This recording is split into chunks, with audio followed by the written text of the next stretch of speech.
वक्त से पहले सपने देखना बंद करो, क्योंकि सपनों का परिंदा बहुत ऊपर उड़ता है, इंसान उतना ऊपर नहीं उड़ सकता है। इंसान को हिंदी सिनेमा जगत के मशहूर कलाकारों में से एक कादिर खान ने 2 दशक तक इंडस्ट्री में राज किया। उनकी गिनती बेहतरीन अभिनेताओं में होती थी। लोग आज भी उनकी फिल्में देखना पसंद करते हैं। भले ही 2018 में उन्होंने दुनिया को अलविदा कह दिया हो, लेकिन लोगों के दिल में उनकी यादें आज भी जिंदा हैं। जो भी कुछ नाम उन्होंने कमाया, उसका कुछ श्रेय दिवंगत अभिनेता दिलीप कुमार को भी जाता है। अगर उनकी नजर कादिर खान पर न पड़ी होती तो शायद वो आज इंडस्ट्री का बड़ा नाम न होते। कादिर खान का जन्म भारत नहीं बल्कि अफगानिस्तान की राजधानी काबुल में हुआ था। वह पठान के परिवार से थे, मगर जब कादिर खान छोटे थे तभी उनके माता पिता काम की तलाश में मुंबई आ गए। जब कादिर खान 1 साल के थे तो माता पिता का भी तलाक हो गया। घर की माली हालत खराब थी, जिसके कारण बचपन में ही कादिर खान ने बुरा वक्त देखा। उनकी मां ने दूसरी शादी कर ली और उनके सौतेले पिता का रवैया भी ठीक नहीं रहा। इनकी मां घर चलाने के लिए मेहनत मजदूरी करती रहीं और ये देख कादिर खान को दुख पहुंचता था।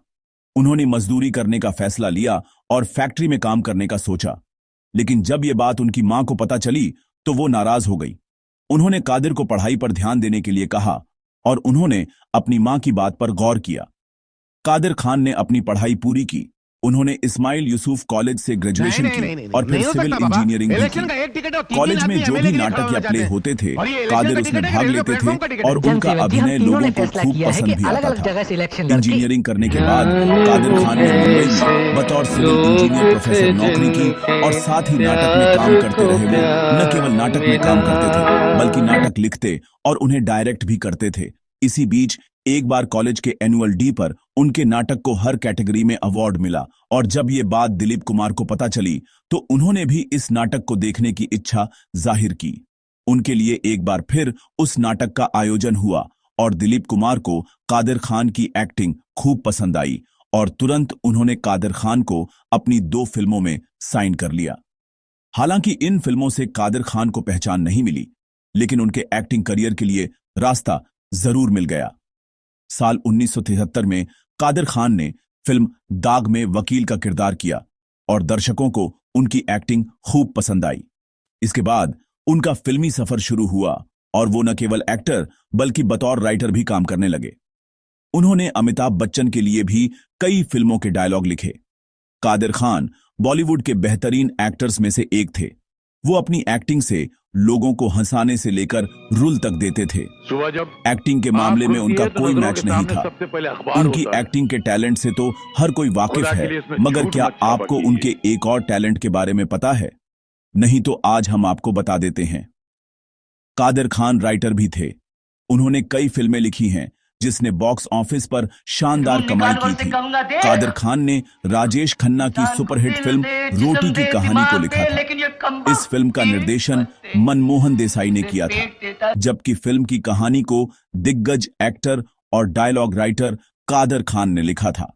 जब कादिर खान ने मनमोहन देसाई को फिल्म रोटी की कहानी सुनाई तो वह खुशी से झूम उठे थे। उन्होंने खुशी से कादिर खान को एक टीवी और एक घड़ी तोहफे में दी थी। इतना ही नहीं, मनमोहन देसाई ने उनसे पूछा कि वह एक कहानी लिखने के लिए कितने रुपए चार्ज करते हैं। कादिर खान ने कहा 21,000 रुपए। इसके बाद मनमोहन देसाई ने उनसे कहा कि आज से आपकी कीमत 1,21,000 है। एक समय ऐसा आया कि दर्शकों को जब पता चल जाता कि आने वाली फिल्म में कादिर खान हैं, तो मतलब था कि फिल्म की कहानी में मजा आना ही है। एक अभिनेता के रूप में कादिर खान ने करियर की शुरुआत फिल्म दाग से की थी। दाग 1973 में रिलीज हुई थी। इसके बाद वह राजा बाबू, दूल्हे राजा, हीरो नंबर 1, जुदाई, बाप नंबरी बेटा 10 नंबरी, धर्मवीर, नसीब, मिस्टर नटवरलाल, लावारिस समेत 300 से ज्यादा फिल्मों में यादगार काम किया। इसके साथ ही उन्होंने छैला बाबू, महाचौर, धर्मकांटा, 50-50, मास्टर जी, नया कदम, हिदायत जैसी फिल्मों के लिए संवाद लिखे। यह सभी फिल्में बॉक्स ऑफिस पर हिट थीं। अन्य सफल फिल्मों की लिस्ट में हिम्मतवाला, जानी दोस्त, सरफरोश, जस्टिस चौधरी, फर्ज और कानून, जियो और जीने दो, तोहफा, कैदी और हैसियत शामिल हैं।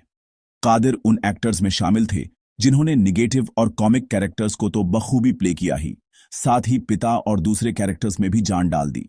उन्होंने बेनाम, रोटी, अमर अकबर एंथनी, परवरिश, मुकद्दर का सिकंदर, सुहाग, मिस्टर नटवरलाल, याराना, लावारिस जैसी फिल्मों के लिए डायलॉग्स लिखे। सुपरहिट फिल्म रोटी के लिए उन्हें 1976 में 1,20,000 रुपए बतौर फीस मिले थे। उस दौर में यह रकम बहुत बड़ी मानी जाती थी। कादिर खान ने मेगा स्टार अमिताभ बच्चन की कई सुपरहिट फिल्मों के लिए डायलॉग्स लिखे हैं और इन दोनों की दोस्ती भी काफी गहरी थी। एक इंटरव्यू में उन्होंने कहा था, मैं अमिताभ को लेकर फिल्म भी बनाना चाहता था, लेकिन इससे पहले ही बच्चन को कुल्ली की शूटिंग के दौरान चोट लग गई। फिर वो राजनीति में चले गए और फिल्म कभी बन नहीं पाई। हमारे बीच भी दरार आ गई। जब वो एमपी बन गया तो मैं खदश नहीं था, क्योंकि यह सियासत इंसान को बदल कर रख देती है। वो जब वापस आया तो मेरा अमिताभ बच्चन नहीं था। मुझे बहुत दुख हुआ। कादिर खान की जिंदगी में बड़ा मोड़ तब आया जब 1974 में मनमोहन देसाई और राजेश खन्ना के साथ उन्होंने फिल्म रोटी में काम करने का मौका मिला। देसाई को कादिर पर खास भरोसा नहीं था। वह अक्सर कहते, तुम लोग शायरी तो अच्छी कर लेते हो, पर मुझे चाहिए ऐसे डायलॉग जिस पर जनता ताली बजाए।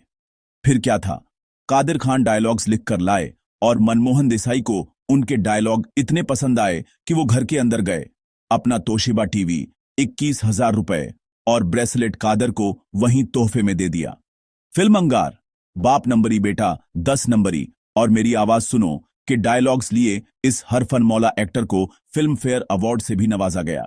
इसके अलावा वह 10 बार बेस्ट कॉमेडियन कैटेगरी में फिल्म फेयर अवार्ड के लिए नॉमिनेट हो चुके थे। हिंदी सिनेमा में उनके कंट्रीब्यूशन के लिए साल 2013 में उन्हें साहित्य शिरोमणि ऑनर भी दिया गया। Stalker distribute equally media group 225। Kader Khan Bollywood के बेहतरीन एक्टर्स में से एक थे। वो अपनी एक्टिंग से लोगों को हंसाने से लेकर रुल तक देते थे। एक्टिंग के मामले में उनका कोई मैच नहीं था। उनकी एक्टिंग के टैलेंट से तो हर कोई वाकिफ है, मगर क्या आपको उनके एक और टैलेंट के बारे में पता है? नहीं तो आज हम आपको बता देते हैं। कादिर खान राइटर भी थे। उन्होंने कई फिल्में लिखी हैं जिसने बॉक्स ऑफिस पर शानदार कमाई की थी। कादिर खान ने राजेश खन्ना की सुपरहिट फिल्म रोटी की कहानी को लिखा था। इस फिल्म का निर्देशन मनमोहन देसाई ने किया था, जबकि फिल्म की कहानी को दिग्गज एक्टर और डायलॉग राइटर कादिर खान ने लिखा था। जब कादिर खान ने मनमोहन देसाई को फिल्म रोटी की कहानी सुनाई तो वह खुशी से झूम उठे थे। उन्होंने खुशी से कादिर खान को एक टीवी और एक घड़ी तोहफे में दी थी। इतना ही नहीं, मनमोहन देसाई ने उनसे पूछा कि वह एक कहानी लिखने के लिए कितने रुपये चार्ज करते हैं। कादिर खान ने कहा 21,000 रुपये। इसके बाद मनमोहन देसाई ने उनसे कहा कि आज से आपकी कीमत 1,21,000 है। एक समय ऐसा आया कि दर्शकों को जब पता चल जाता कि आने वाली फिल्म में कादिर खान हैं, तो मतलब था कि फिल्म की कहानी में मजा आना ही है। एक अभिनेता के रूप में कादिर खान ने करियर की शुरुआत फिल्म दाग से की थी। दाग 1977 में रिलीज हुई थी। इसके बाद वह राजा बाबू, दूल्हे राजा, हीरो नंबर 1, जुदाई, बाप नंबरी बेटा 10 नंबरी, धर्मवीर, नसीब, मिस्टर नटवरलाल, लावारिस समेत 300 से ज्यादा फिल्मों में यादगार काम किया। इसके साथ ही उन्होंने छैला बाबू, महाचोर, धर्मकांटा, 50-50, मास्टर जी, नया कदम, हिदायत जैसी फिल्मों के लिए संवाद लिखे। यह सभी फिल्में बॉक्स ऑफिस पर हिट थीं। अन्य सफल फिल्मों की लिस्ट में हिम्मत वाला, जानी दोस्त, सरफरोश, जस्टिस चौधरी, फर्ज और कानून, जियो और जीने दो, तोहफा, कैदी और हैसियत शामिल हैं। कादिर उन एक्टर्स में शामिल थे जिन्होंने निगेटिव और कॉमिक कैरेक्टर्स को तो बखूबी प्ले किया ही, साथ ही पिता और दूसरे कैरेक्टर्स में भी जान डाल दी। उन्होंने बेनाम, रोटी, अमर अकबर एंथनी, परवरिश, मुकद्दर का सिकंदर, सुहाग, मिस्टर नटवरलाल, याराना, लावारिस जैसी फिल्मों के लिए डायलॉग्स लिखे।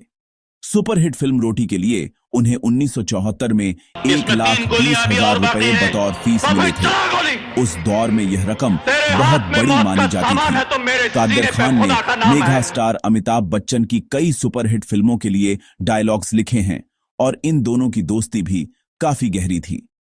एक इंटरव्यू में उन्होंने कहा था, मैं अमिताभ को लेकर फिल्म भी बनाना चाहता था, लेकिन इससे पहले ही बच्चन को कुल्ली की शूटिंग के दौरान चोट लग गई।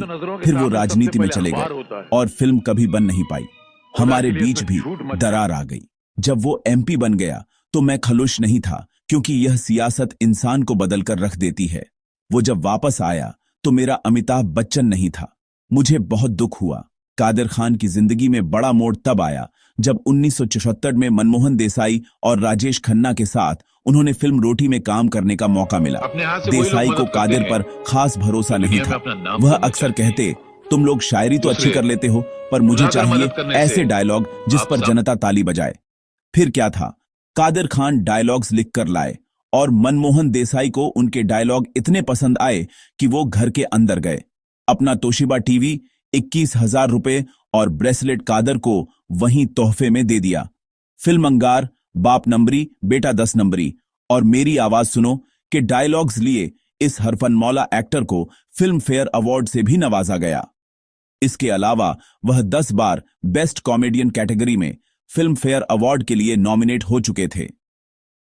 हिंदी सिनेमा में उनके कंट्रीब्यूशन के लिए साल 2013 में उन्हें साहित्य शिरोमणि ऑनर भी दिया गया।